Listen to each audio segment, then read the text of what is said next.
ابو ہریرہ رضی اللہ عنہ سے روایت ہے، وہ بیان کرتے ہیں رسول اللہ صلی اللہ علیہ وسلم نے فرمایا منافق کی 3 علامتیں ہیں، اگرچہ منافق روزہ رکھے، نماز ادا کرے اور خود کو مسلمان سمجھے، کہ جب بات کرے تو جھوٹ بولے اور جب وعدہ کرے تو اس کی خلاف ورزی کرے اور جب اس کے پاس امانت رکھی جائے تو اس میں خیانت کرے۔ اس حدیث کو امام بخاری اور مسلم نے روایت کیا ہے۔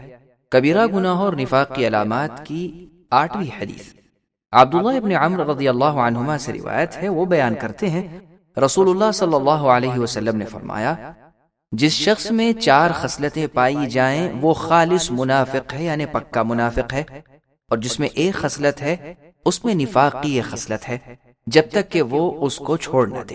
جب اس کے پاس امانت رکھی جائے تو خیانت کرے اور جب بات کرے تو جھوٹ کہے اور جب عہد کرے تو عہد شکنی کرے اور جب جھگڑا کرے تو گالی گلوچ کرے۔ اس حدیث کو بخاری اور مسلم نے روایت کیا ہے۔ ابن عمر رضی اللہ عنہما سے روایت ہے، وہ بیان کرتے ہیں رسول اللہ صلی اللہ علیہ وسلم نے فرمایا منافق کی مثال اس بکری کی طرح ہے جو نر کی تلاش میں 2 ریوڑوں کے درمیان بھاگی پھرتی ہے، کبھی اس ریوڑ اور کبھی اس ریوڑ کی طرف جاتی ہے۔ اس حدیث کو امام مسلم نے روایت کیا ہے۔